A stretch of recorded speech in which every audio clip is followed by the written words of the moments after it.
মই আজি কিছুদিনৰ আগতে কেইবাজন মানুহকো কৈছোঁ, মই মন্ত্ৰী এতিয়া হোৱা নাই।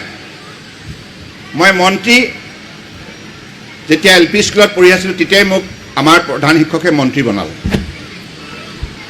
আমাৰ আগতে এটা ব্যৱস্থা আছিল LP স্কুলত যে তাত আমাৰ ছাত্ৰ ছাত্ৰীসকলৰ মাজত দায়িত্ব ভগাই দিছিল।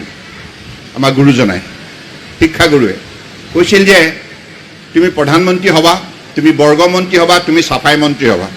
আৰু মোৰ দায়িত্ব পৰিছিল চাফাই মন্ত্ৰী। চাফাই মন্ত্ৰীৰ কাম কি আছিল?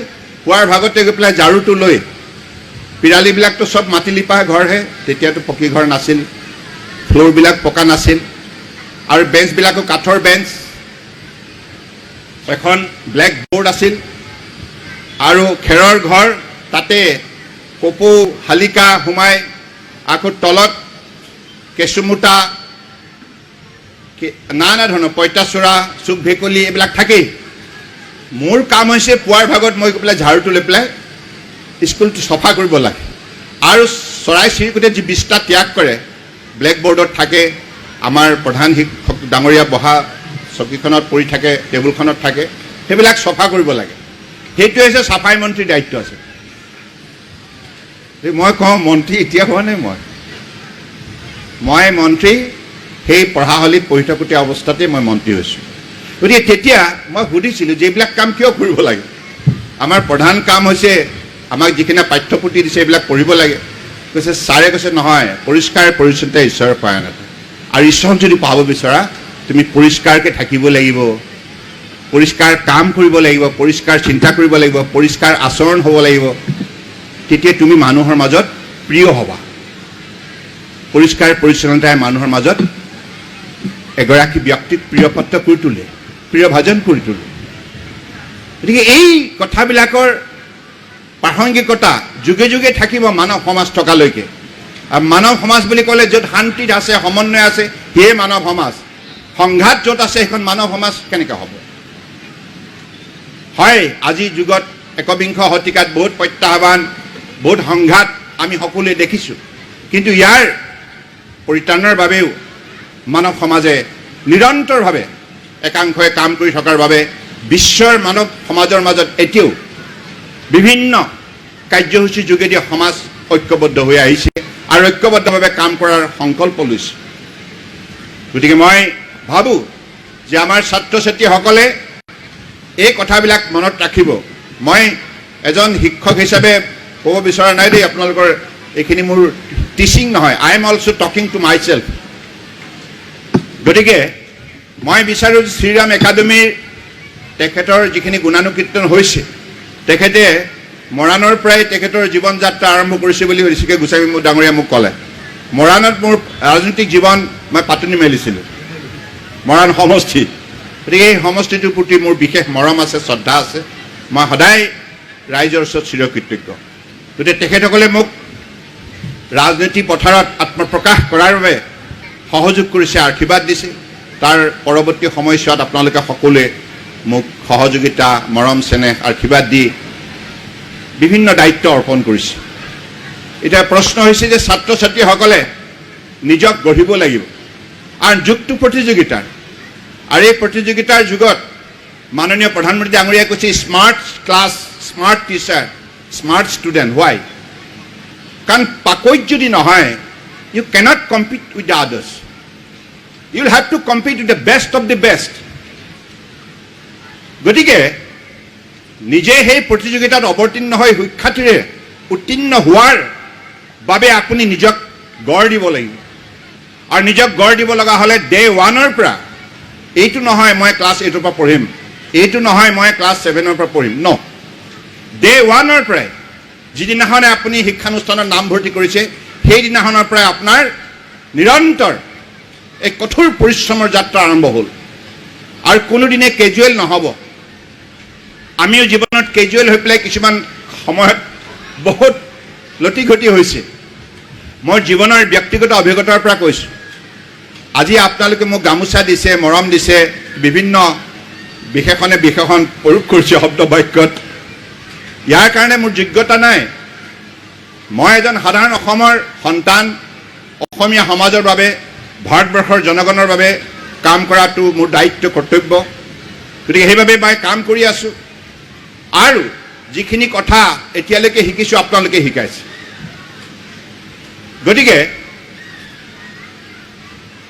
আমাৰ বানবিধ্বস্ত এখন গাঁও মুলুক গাঁও এইখন গাঁৱত এটা সময়ত মানুহে যদি লগ ধৰা হয় ডিব্ৰুগড়ৰ পৰা বলা না আমাৰ গাঁৱলৈ গৈ নাক কুচাই দিয়ে নাই নাই বেয়া নাপাব দেই কোনো যাতায়াত নাই কোনো ৰাস্তা নাই ডাঙৰ ডাঙৰ গাঁত ইয়াৰ বহুতে গৈ আছে গোস্বামীতো গৈছে বৰপেটা বহুত আমাৰ ছাত্ৰ সন্থাৰ সতীৰ্থসকল গৈছে তাত কিছুমান অনুষ্ঠান আমি আয়োজন কৰিছিলোঁ আগতে নাক কুচাই দিয়ে ইমান পিছপৰা গতিকে আজি গুৰুৰ কৃপাত অসমৰ ৰাইজৰ সহযোগত মোৰ আই পিতাই তেখেতসকলে যেনেধৰণে মোক ডাঙৰ দীঘল কৰিলে তাৰ ফলশ্ৰুতিত আজি ভাৰতবৰ্ষৰ 140 কোটি 84 লাখ লোকক সেৱা কৰাৰ এটি সুযোগ লাভ কৰিছোঁ গতিকে মই ভাবোঁ যে আপোনালোকে নোৱাৰাৰ কোনো কথাই থাকিব নোৱাৰে আপোনালোকে পাৰিব you can win provided if you put your hard work and dedication with best of your sincerity and discipline কাৰণ আপোনালোকে এই শ্ৰীৰাম একাডেমীত ৰাষ্ট্ৰীয় ঘাইপথ 4 লেন ইমান উন্নত এটা বাতাবৰণত আপোনালোকে শিক্ষা গ্ৰহণ কৰিবলৈ আহিছে মই তাকে ভাবি আছিলোঁ বহি থাকোঁতে আজিৰ যুগৰ ছাত্ৰ ছাত্ৰীসকল কিমান সৌভাগ্যৱান ইমান সুন্দৰ যাতায়াত ব্যৱস্থা আন্তঃগাঁথনি communication connectivity all kind of whether it is information highway everything has been provided by the government system but the question how to explore it for your better growth how to explore it সেইটো আপোনালোকে ঠিক কৰিব আমাৰ মাতৃপিতৃসকল আছে ছাত্ৰ ছাত্ৰীসকলৰ অভিভাৱকসকল মই আপোনালোকক বিনম্ৰ অনুৰোধ জনাইছোঁ 24 ঘণ্টা সময়টো আপোনালোকে থিৰাং কৰি দিব কিমান সময় আমাৰ ছাত্ৰ ছাত্ৰীসকলে শাৰীৰিক পৰিশ্ৰম কৰিব নিজৰ স্বাস্থ্যটো সুন্দৰ আৰু নিৰোগী কৰি ৰাখিব লাগিব আপোনাৰ স্বাস্থ্য থাকিলেহে আপুনি জীৱনত ভবা কামবিলাক কাৰ্যকৰী ৰূপ দিব পাৰিব আপুনি যদি অসুস্থ হয় ৰোগীয়া হয় তেতিয়াহ'লে জীৱনৰ কোনো পৰিকল্পনা আপুনি সফল ৰূপত ৰূপায়ণ কৰিব নোৱাৰে গতিকে হেল্থ ইজ ৱেল্থ দেহা থাকিলে বেহা ডাকে কৈ গৈছে ডাকৰ জন্ম বৰপেটাতে হৈছিল না হয়নে ন ডাকে প্ৰতিটো তেখেতৰ উক্তিয়ে বিজ্ঞানসন্মত আজি একবিংশ শতিকাতো ইয়াৰ প্ৰাসংগিকতা আছে আৰু যুগে যুগে থাকিব মই বহুত ডাকৰ বচন পঢ়ি ভাল পাওঁ আৰু ইমান ভাল লাগে ইমান ডাকৰ বচনটো পঢ়াৰ লগে লগে তাৰ অৰ্থটো নিগৰি ওলাই আহে ব্যক্ত কৰিলে অৰ্থটো বুজি পোৱা যায় গতিকে ইমান সহজ ভাষাত কৈ গৈছে জীৱনটো কেনেধৰণে সজাব লাগিব সমাজ ব্যৱস্থাক কেনেধৰণে আগুৱাই নিব লাগিব শৃংখলাবদ্ধতা মানুহৰ মানৱীয় দৃষ্টিভংগী কেনেধৰণে গঢ় দিব লাগিব এই কথাবিলাক কৈ গৈছে গতিকে সেইকাৰণে মই ছাত্ৰ ছাত্ৰীসকলক কওঁ আমি যে কওঁ শিক্ষাৰ যোগেদি জ্ঞান আহৰণ কৰা to acquire knowledge we always go for the education and knowledge is power for what purpose we should be powerful for peace progress and prosperity